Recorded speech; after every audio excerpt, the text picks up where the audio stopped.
God, I just pray a special blessing upon my brother as he shares your word today. Thank you for his willingness to prepare and study. And Father, I just pray that you would anoint his heart and his mind, that he would be able to clearly articulate the things you have shared with him. And Father, I pray that our hearts would be open and in tune to you, that you would cut away at the flesh of our hearts, and that we would be in service for you. Father, I pray a special blessing upon this time of the service. In Jesus' name I pray. Amen. You may be seated. God bless you. Thank you.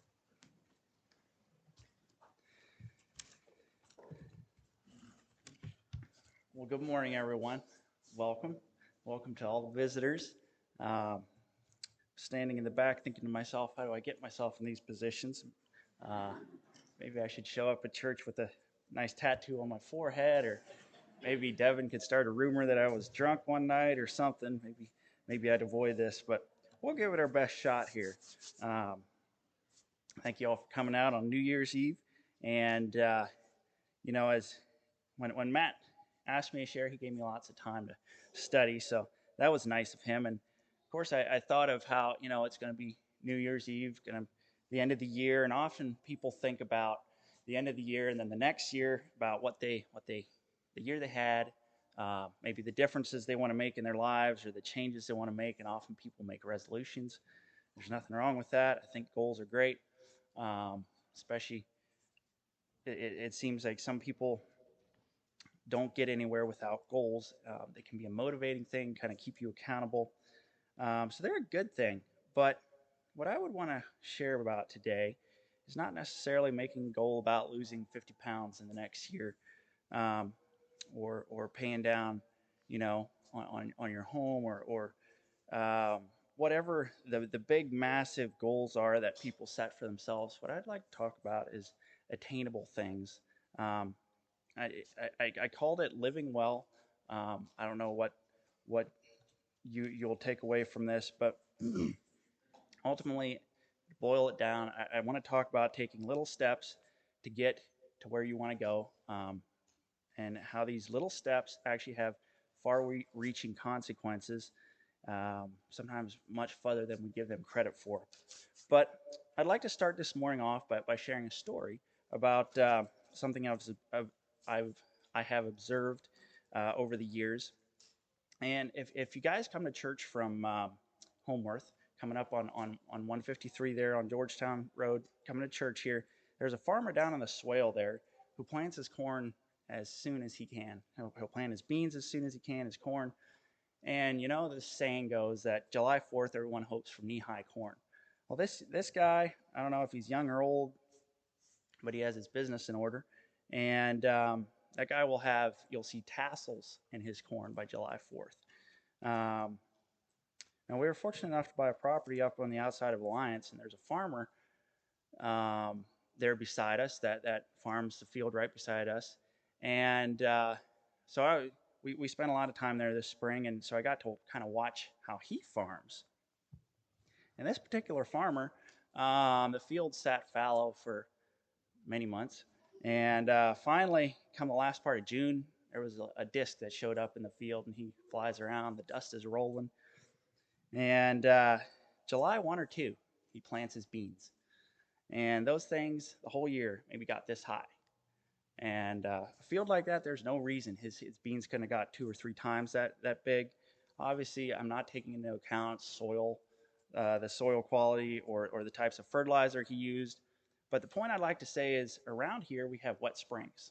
There's a lot of moisture in the spring, and if you get your crops in the field soon enough, it seems like there's enough moisture in the ground to carry that crop all the way to when it dries out, and then usually it dries out about the time that the crop is dying anyways and drying out. It wouldn't cost that farmer up in Alliance anything more to plant his field as soon as the frost leaves. It's a free thing, and he could probably, double his yield. But, he for whatever reason, maybe he's a big farmer. We'll give him the benefit of the doubt. Maybe that's the last field he got to.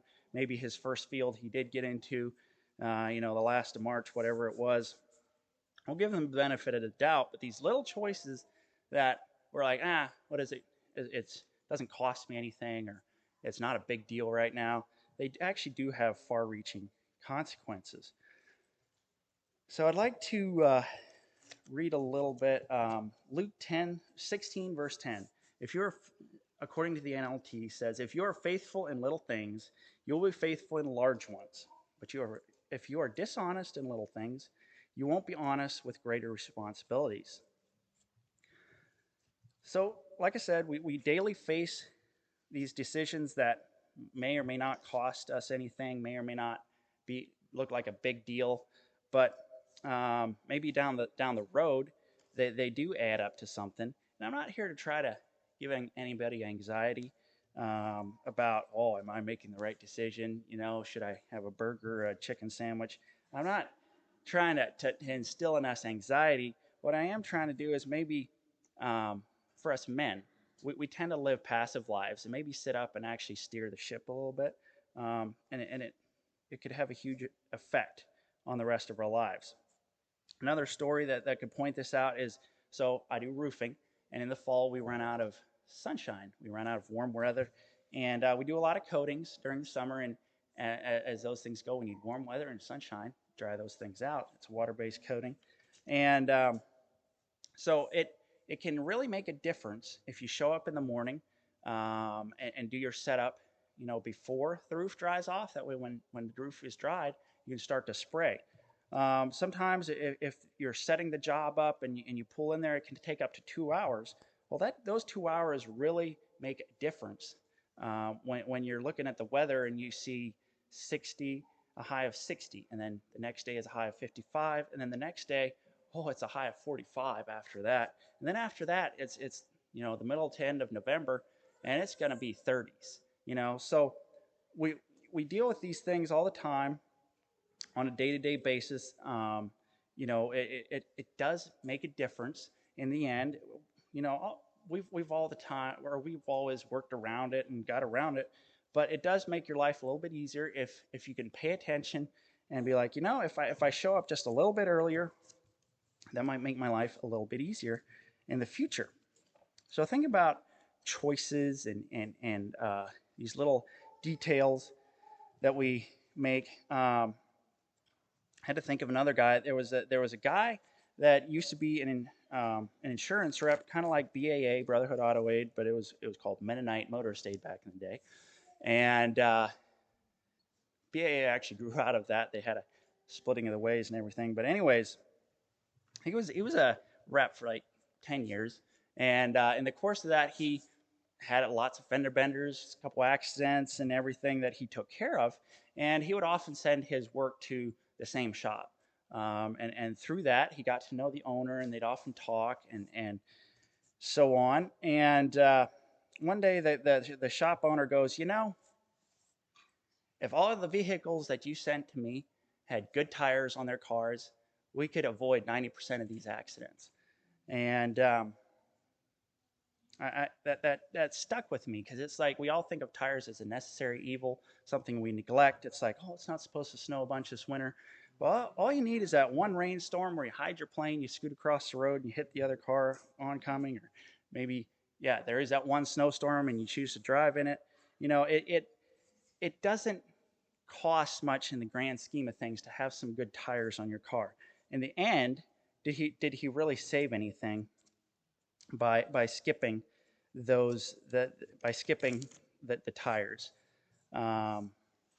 Another analogy of this is, why does a used car work fine for one guy and it just breaks down for another guy?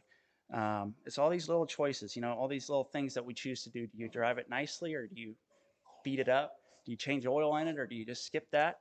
All these little things do add up down the road. So often these life-changing decisions start where nobody sees, and they start in our heart. They start in our heart.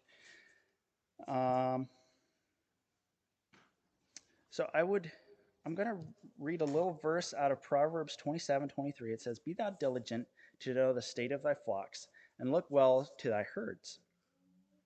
And then the rest of Proverbs 27 describes how if you take care of your farm, it's going to take care of you. Talks about how the sheep will give you clothes and the goats will give you milk and food for not only you but your servants. Um, it's a great little example of how you take care of your stuff. You pay attention to those little decisions, and it'll come around to take care of you. Um, I was reminded when I was growing up, I heard a preacher share this story, so I'm not responsible for it. But there was this chicken farmer in Holmes County. He used to have a couple barns, and this guy would every time have just a bumper crop of chickens. He had the least amount of dead birds per flock. He had the weights were just killer. He'd always get bonuses, and his neighbors could never figure out how he did it. Like he had neighbors that chicken farmed as well, and it was they were competitive, and they tried to match him at least, and they never could. So one day the neighbor goes, I've had enough of this. I'm gonna see what this guy does. So he goes up to his barn on a Sunday because he's supposed to be in church on a Sunday, and he peeks his head in there, and here's the guy sitting in his chicken barn on a rocking chair, just rocking away because it was the last week before they got sent to the butcher. And here he was just looking over his flock, making sure they were content, well taken care of. And it always stuck with me. Like it was probably a story that the preacher tweaked, but it was a story that stuck with me about you pay attention to the details, and then the rest kind of takes care of itself. There's also a bunch of stories of athletes that that constantly crush the competition. They always work around their competitors. They come up with new moves, new strategies, and all their stories have one thing in common. They show up early to practice. They stay late, and they are always practicing something. And a couple of these guys I noticed, like Larry Bird or Kobe Bryant, they would show up early and practice one thing. Maybe it was a free throw. Larry Bird practiced 500 free throws in a row, and then once he did that, he would try to score like 99 free throws in a row. And if he missed one on the 90th free throw, well, then he started over and he would try his 99 again. It's a bit of a fanatic there, but paying attention to the details really does pay off in the end. Larry Bird was credited with one of the most scored free throws in his time. Henry Ford often said, "People miss opportunities because opportunity shows up in the form of overalls and looks like work." Often life-changing decisions start and life-changing consequences start where nobody sees, in our hearts. And then obviously after you've made that decision, you need to stick with it, and you need to pursue that, follow it on through. I would like to read Matthew 10, 34 to 39. It's not in the King James, it's in the CEV. 34, Matthew 10:34 says, "Don't think I came to bring peace to the earth. I came to bring trouble, not peace. I came to turn sons against their fathers, daughters against their mothers, and daughters-in-law against their mothers-in-law. Your worst enemies will be your own family. If you love your father or mother, or even your sons and daughters more than me, you are not fit to be my disciples. And unless you are willing to take up your cross and come with me, you are not fit to be my disciples. If you try to save your life, you will lose it. But if you give it up for me, you will surely find it." So, Matt, your opening comments kind of like struck me. I'm gonna dive into that a little bit later. Here I am, 28, trying to describe this verse, and you're saying that you don't understand it. So I apologize if I come across as a smarty. Dennis, I appreciated your devotional. I thought it tied in well with what I was wanting to share. I'd like to read also from Luke 9, 57 to 62. Luke 9 says, "Along the way, someone said to Jesus, 'I'll go anywhere with you.' Jesus says, 'Foxes have dens and birds have nests, but the Son of Man doesn't have a place to call his own.' Jesus told someone else to come with him, but the man said, 'Lord, let me wait until I bury my father.' Jesus answered, 'Let the dead take care of the dead, while you go and tell about God's kingdom.' Then someone said to Jesus, 'I want to go with you, Lord, but first let me go back and take care of the things at my home.' Jesus answered, anyone who starts plowing and keeps looking back isn't worth a thing into God's kingdom. So those are some strong words. Um, I've kind of been, for me to interpret Matthew 10, I've kind of paired Luke 9 with that, and it's been helped me to make sense of all that. But ultimately, these are kind of hard verses to swallow.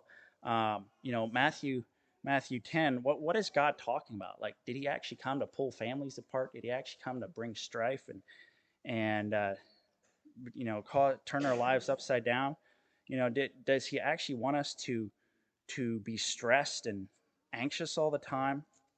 Hopefully, I can answer that for you guys a little bit later. But for right now, I'm going to jump back to Daniel 10,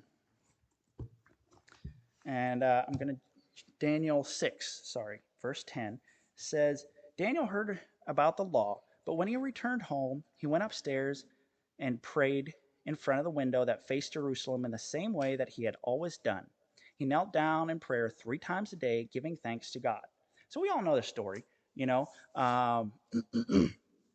Darius there made a decree that nobody's allowed to pray, and ultimately, it was the king's henchmen that saw Daniel praying, and they saw him getting blessed, and they were jealous of this, and so they were like, "Let's make a rule that says we can't pray to God." And so Daniel was like, "I'm still going to pray," And what I'd like to point out here is I don't think this was a huge decision for Daniel, but ultimately it still started in his heart.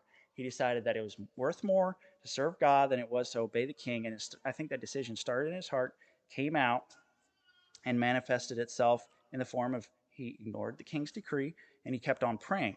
Well, as we all know, he got thrown in the lion's den. But I would like to read 26 and 28 through 28. It says, King Darius here, after he had been pulled out of the lion's den, King Darius made a 360 turn there, or a 180, and he reversed what he was saying. And in 25, it says, King Darius sent this message out to all the people of every nation and race in the world, saying, greetings to all of you. I command everyone in my kingdom to worship and honor the God of Daniel. He is the living God, the one who lives forever. His power and his kingdom will never end. He rescues people and sets them free by working great miracles. Daniel's God has rescued him from the power of the lions. All went well for Daniel while Darius was king, and even when Cyrus, the Persian, ruled. So, kind of a bit of a fairy tale ending, but we can see that Daniel's good choices worked out well for him.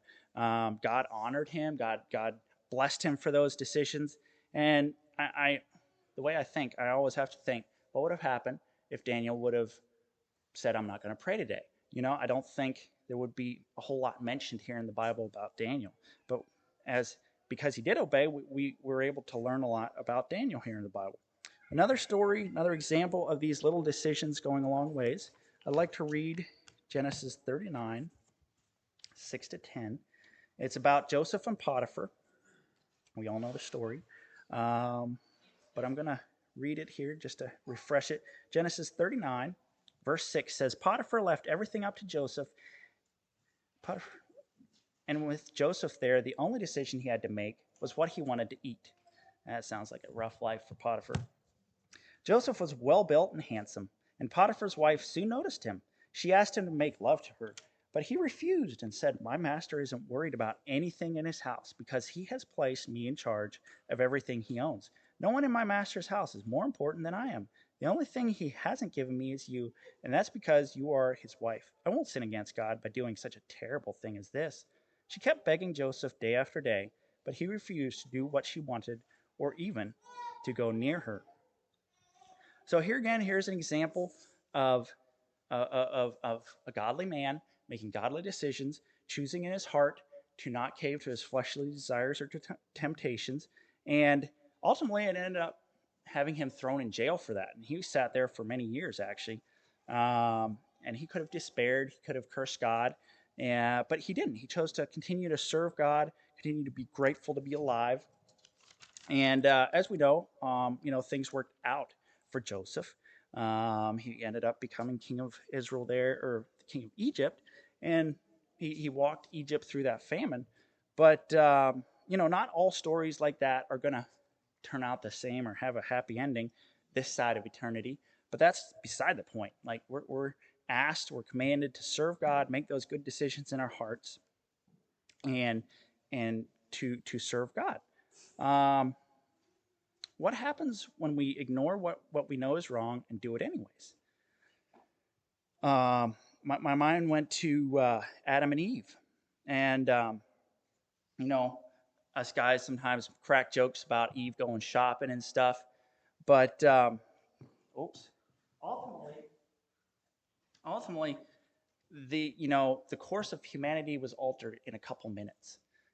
Think about how long it took Eve to go over there to the tree, pick the fruit, and then take a bite out of it. All was fine. Her talking with the serpent. Um, that may have taken all afternoon. But the actual act of sin, the course of history, the course of our lives, was changed in just a couple minutes because she caved to that desire. She was like, well, I don't know what went through her mind, but maybe she wanted to know good and evil, whatever that was. But I'm not placing the blame on her because us as guys think we're protectors. And where was Adam? Here was this serpent, and yeah, it was good to look on, but where was Adam? He was off, I don't know where. And then when she offered it to him, us being passive guys, we're like, yeah, sure, I'll take a bite of that too. And it seems, we us men are blessed with, or all of us are blessed with free choice, with the ability to make up our own minds. But it seems right there, the course of man was sealed to be passive and to not steer our lives or our families. And obviously, we can make good decisions. I don't want to say we're doomed to that. It's just man and woman was both at fault here, and I'm not trying to put one blame on more than the other. That being said, think about just the short amount of time it took to bring sin on the whole world. That's a little disturbing, and we're still feeling the effects of that 6,000 years later. Another example of this was Cain and Abel, and in a fit of rage, Cain killed Abel. Think about that. His life changed forever as well. Um, Cain, Genesis talks about how God decided to make him roam the earth as a vagabond, and Cain was like, "Well, how's that going to work? People are just going to kill me." And then God said, "Well, whoever kills you, I'm gonna, I'm gonna punish them 7 times worse than I'm punishing you."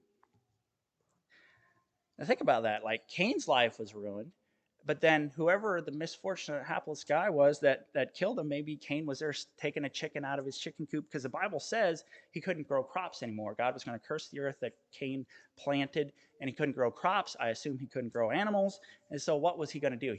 When he went to town, he was going to get pushed out because he was a vagabond. So I'm assuming he ended up stealing. Well, as such, the farmer's going to defend his flock, and nobody thought twice about killing each other for defending their things back in the day. So the hapless fool that kills Cain, then he's going to have seven times worse of a sentence on his life. Like, think about the consequences of that one. Another example is David and Bathsheba. They're I know we all know these stories, and I know they get hammered a lot, but here again, it was a split second cave to his desires. In an afternoon, his life was messed up more or less. The baby died. David and Bathsheba never really had a great relationship after that. And here again, the actual act of sin only took a couple minutes or hours, whatever, the afternoon. But David felt the consequences for the rest of his life. At that point, God was like, you will not be king forever and ever. And even though God called him, or the Bible refers to David as a man after God's own heart, there were still these consequences that came along with David's decisions. And obviously, I'm not trying to say there wasn't forgiveness for David's sins. That there is forgiveness for our sins. There is, but there is a sowing and then there's a reaping. And these things we don't often always think about in the moment when we're doing what we're doing, right or wrong. I'm not saying we're always doing these sin things. I'm just saying they do have a trickle down effect. Obviously, to summarize, Joseph made good decisions and reaped good things. Daniel made good choices and reaped good benefits. David made a little bit poor choices, and he reaped some horrible things there. Circling back to Matthew 10:34, though, what do we think of that? How does that look today? I'd like to leave y'all with a little picture, hopefully that describes that, and hopefully brings it down to our level, and hopefully paints it what I'm trying to say in a light that is easy to understand. So I'd like to start the story off by asking y'all, how many of you guys have made decisions, have made choices, and I'm going to say good choices. I'm not talking about bad choices. I'm talking about good choices that your parents have, excuse me, have said, I wish you wouldn't have made that, or I think that's a bad decision. And now think about how that made you feel. Think about, what, maybe you were a little scared about following through with that. Whatever the emotion would be there. Now just kind of keep that in the back of your mind. Think about Matthew 10, about how brother will turn against father, sister against mother. I'd like to tell you a story about my dad. I'm not trying to lift him up to be a godlike person. He will admit to anyone that he's human just like the rest of us. But I'd like to share a little bit of his story because I think it points out what far-reaching consequences good decisions can have. So around the age of 19 or 20, maybe 21, I'm not sure, Dad left his home there in New Wilmington and went to Oakland, Maryland. And this started a journey for him that led to excommunication and shunning from his childhood church and family there in New Wilmington. Now, this particular group of Amish, they took shunning pretty seriously. They took excommunication pretty seriously. And that meant that he couldn't have contact with his family. I'm sure Dad would have nieces and nephews and cousins that are born that he's never met. Some of his siblings, didn't want anything to do with him. They told him to his face, I don't want to ever see you again. And then when their brother that was still Amish called them and said, hey, your mom died, funerals on this and this day, they were like, I don't want to know about that. I'm not showing up to that. There was angry letters involved. There was threatening conversation from the family that's still Amish, just, about making dire predictions about ending up in hell and just never wanting to see him again. So the one side of this decision was there was lots of loneliness and sorrow. However, Dad never went back. He never thought that he made a wrong choice, he may have, but he didn't act on that. He never expressed regret for those decisions, especially to us children, and I'm very thankful for that.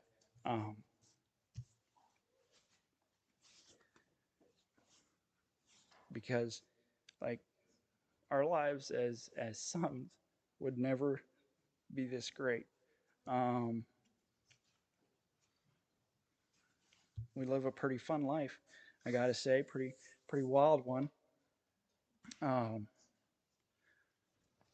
So because of Dad's good choices, in his heart back in the day when he left that Amish church, he decided that what they preached, what they taught didn't sound right, didn't sit right in his soul.